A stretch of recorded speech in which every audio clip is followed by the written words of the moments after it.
दो बैलों की कथा। एक बार एक गांव में झूरी नाम का एक किसान रहता था। उसके दो बैल थे, हीरा और मोती। दोनों ही बैल हटे कट्टे व बलशाली थे। झूरी को उन दोनों से बहुत लगाव था। दोनों बैल भी झूरी को बहुत पसंद करते थे। हीरा और मोती का आपस में इतना लगाव था कि यदि कभी एक खाना ना खाए तो दूसरा भी घास को मुंह तक नहीं लगाता था। एक दिन की बात है, झूरी की पत्नी का भाई गया दोनों बैलों को अपने साथ ले गया। दोनों बैल इस बात से हैरान थे कि उन्हें गया के हवाले क्यों किया गया है। शाम होने तक दोनों नए घर व नए लोगों के बीच में थे, लेकिन उन्हें वहां सब बेगाना लग रहा था। रात को जब सभी सो रहे थे तो दोनों रस्सी तोड़कर झूरी के यहाँ भाग खड़े हुए। सुबह सवेरे ही जब झूरी ने उन्हें अपने यहाँ देखा तो दौड़कर गले से लगा लिया। ये सब देखकर झूरी की पत्नी बिल्कुल खुश नहीं थी। उसने दोनों को खूब खरी खोटी सुनाई और यह निश्चय किया कि दोनों को खाने में केवल सूखा भूसा ही मिलेगा। अगले दिन गया फिर आकर दोनों बैलों को अपने साथ ले गया। गया पिछले कल की घटना से बेहद क्रोधित था, इसलिए उसने वहां भी दोनों को खाने के लिए सूखा भूसा ही दिया। किसी तरह रात कटी और सुबह दोनों को हल जोतने के लिए खेतों में ले जाया गया। हालांकि दोनों ने जैसे एक कदम भी न उठाने की कसम खा रखी थी। दोनों की खूब पिटाई हुई। रात को खाने में फिर भूसा मिला। दोनों निराश खड़े थे कि तभी वहां एक छोटी सी लड़की आई और दोनों को एक एक रोटी खिलाकर चली गई। एक एक रोटी से दोनों का पेट तो नहीं भरा, लेकिन उनके दिल को सुकून जरूर मिल गया था। पता चला कि उस लड़की की सगी माँ के मरने के बाद वह सौतेली माँ के पास रहती थी। उसकी सौतेली माँ उसे मारती रहती थी। शायद यही वजह थी कि उसे बैलों के लिए अपनापन था। दोनों उस छोटी लड़की के बारे में सोचकर चुपचाप अपना समय बिताने लगे। एक रात दोनों ने सलाह करी कि वे दोनों गले में बंधी रस्सी को चबा चबा कर तोड़ देंगे और वहां से भाग जाएंगे। उसी रात जब वे रस्सी को तोड़ने की कोशिश कर रहे थे तो वही छोटी लड़की वहां आई और उसने दोनों को रस्सी से आजाद कर दिया। दोनों ने छोटी लड़की से विदा ली और दौड़ने लगे। इतने में गया को इसकी खबर लगी और वह अपने आदमियों के साथ उन दोनों के पीछे दौड़ पड़ा। हीरा और मोती इतना तेज भागे कि उन्हें अपने घर का रास्ता भी याद न रहा। वे रास्ता भटक गए थे। दोनों को भागते भागते भूख भी लग पड़ी थी। रास्ते में मटर का एक खेत था, दोनों ने वहां जाकर जमकर मटर खाए। अभी दोनों खेत में चर ही रहे थे कि वहां एक सांडा धमका। दोनों ने हिम्मत दिखाकर उसे वहां से खदेड़ दिया। इतने में मटर के खेत के सेवक हाथों में डंडा लिए आ पहुंचे। हीरा के पास भागने का मौका था, लेकिन जब उसने देखा कि सेवकों ने मोती को पकड़ लिया है तो वह लौट गया।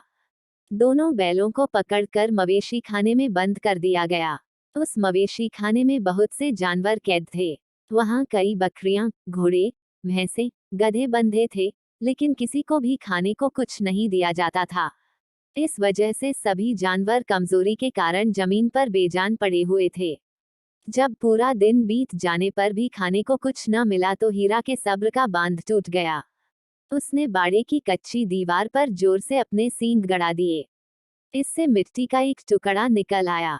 ये देखकर हीरा को हिम्मत मिली और वह दौड़ दौड़कर अपने सींगों से दीवार की मिट्टी गिराने लगा।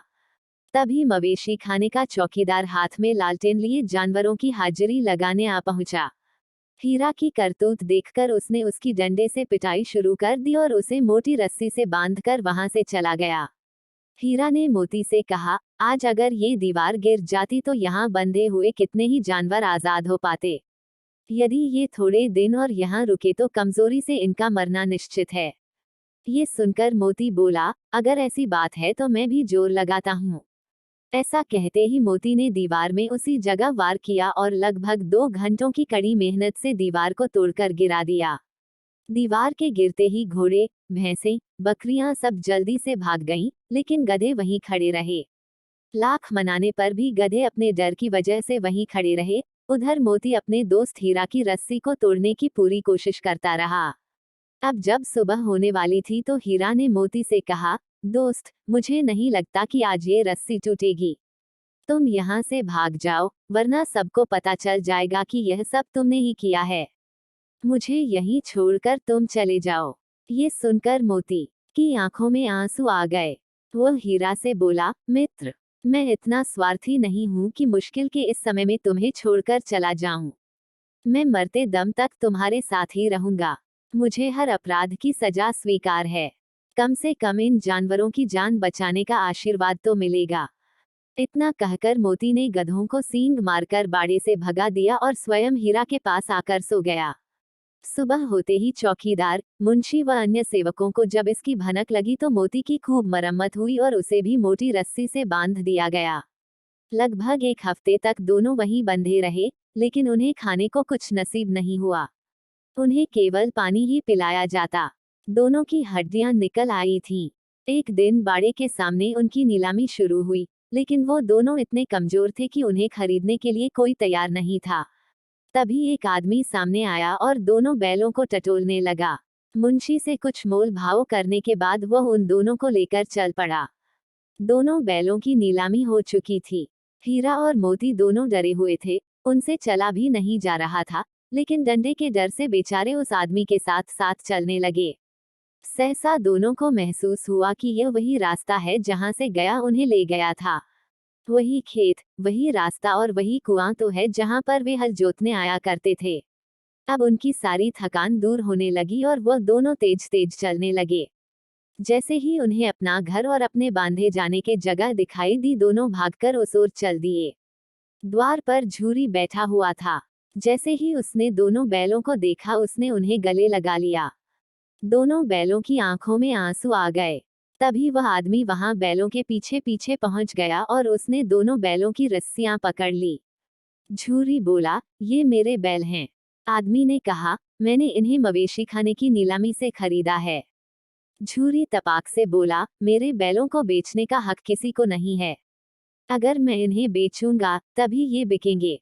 आदमी ने जवाब दिया, मैं थाने में जाकर रपट दर्ज करवाता हूँ। झूरी बोला, ये मेरे बैल हैं। इसका सबसे बड़ा सबूत यह है कि यह मेरे द्वार में खड़े हैं। फिर उस आदमी ने आव देखा न ताव और बैलों को अपनी ओर खींचने लगा। तब दोनों बैलों ने भी उसे अपने सींगों से खदेड़ दिया और गांव से दूर भगा दिया। इतनी देर में दोनों बैलों के लिए भूसा, दाना और चारा भर दिया गया। हीरा और मोती दोनों मिलकर चारा खाने लगे। झूरी साथ में खड़ा उन्हें सहला रहा था। तभी झूरी की पत्नी भी अंदर से आई और उसने दोनों बैलों के माथे चूम लिए और खूब प्यार दिया। कहानी से सीख। इस कहानी से हमें दो बातें सीखने को मिलती है। पहली यह कि हमें अपनी स्वाधीनता के लिए अपने अंतिम समय तक संघर्ष करते रहना चाहिए।